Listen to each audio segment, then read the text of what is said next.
This episode is sponsored by SmartVestor. Connect with an investing pro for free at RamseySolutions.com/invest. You're listening to Ramsey Everyday Millionaires, where we talk investing, retirement, building wealth, and outrageous generosity. Paul is in Springfield. Hey, Paul, welcome to the Ramsey Show. Hey, how you guys doing today? Better than we deserve. What's up?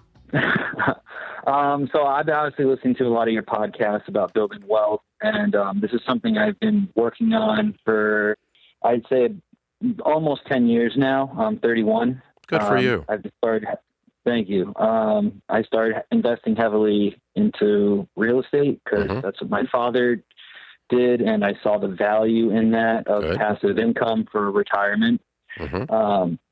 I started a new job a couple of years ago and started making life-changing money, just a lot more money. So I started getting a financial advisor to make sure I don't spend the money stupidly or just start investing it and spreading my investments a little bit more broadly. And, you know, obviously I want to keep investing in things and keep growing this wealth smartly, but I was just kind of looking for what your advice would be of what you think maybe the next best steps would be. Well, I think you're going to be fine if you'll behave in a couple of areas. The reason I think you're going to be fine is the reason most people don't succeed with money is they just don't bother to pay attention. And you've been paying close attention for a decade, which is very important. And so I'm guessing that you probably made some really good strides. So this wonderful money you're making, how much do you make? Well, last year I made $540,000. This year I'm a 100% commission based job. So right now I'm at, I think, 300,000. So I'm guessing I'm going to make close to 5 again this year. So in total, I'm sorry, I thought you said 140,000 and then you said 500,000. Which is it? No. So I'm going to make about another 150,000, I think, this year. So I think I'll be at 500,000 again for the year. I think I'll be making $500K again this year. So last year you made $500,000. This year you're going to make $500,000. Probably, yes, give or take. Okay, good. It's hard to... That's fine. I'm just trying to get a general idea. I misunderstood what you said earlier. Okay, good. Wonderful. Congratulations. Okay, yeah. That's just a fab. You're right. That's sick money. It's wonderful. I love it. Proud for you. You're obviously doing some good. So here's a couple of rules I've discovered in 30 years of working with wealthy people. Okay? Number one, almost no one statistically becomes a millionaire from an inheritance. So that's all just mythology and bullcrap, okay? And we've done the largest study of millionaires ever done in North America, 10,167 of them.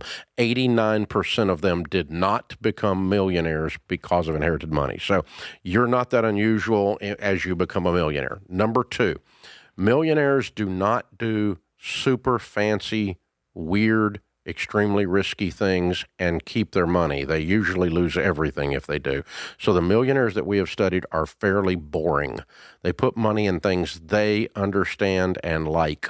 For me, I buy growth stock type mutual funds, growth and income, aggressive growth, international, that kind of thing. And I buy real estate that I pay cash for. Like you, I grew up in a real estate family. Mom and dad were in the business.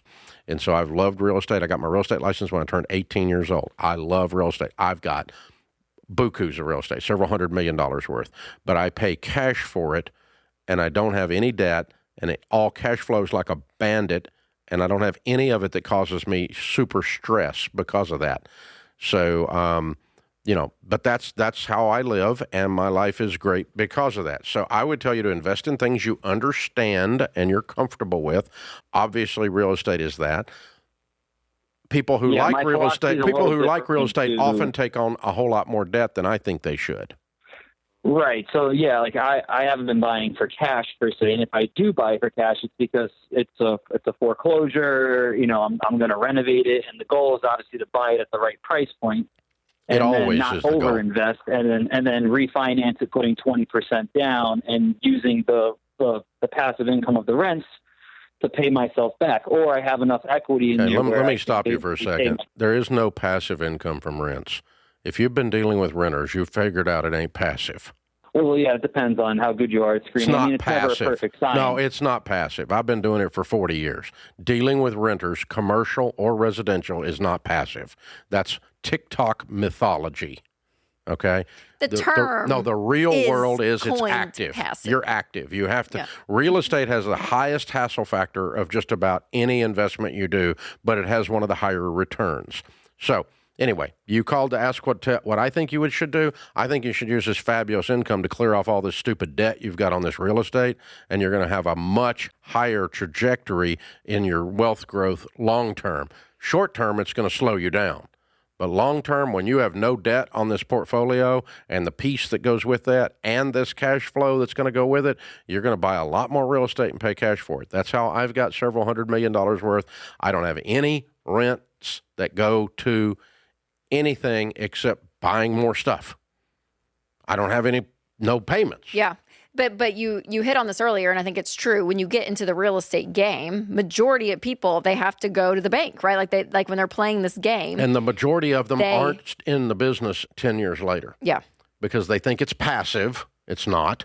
Yeah. And they think there's no risk in the debt, and there's a lot of risk in that debt. Yes. And so it's worth going slow. The phrase you coined of moving at the speed of cash. Yep. And everything you do, including real estate. But that is a slower pace than, again, what you're going to see on your TikTok or Instagram reels of people doing real estate. But Paul, when I was in my 20s, I started buying real estate, and I was in a real estate investors club that followed all the crap like we do on TikTok now. All this nothing down real estate or stay in leverage crap, okay? And the guys that were in that club, there were several people that had millions of dollars of net worth in that club.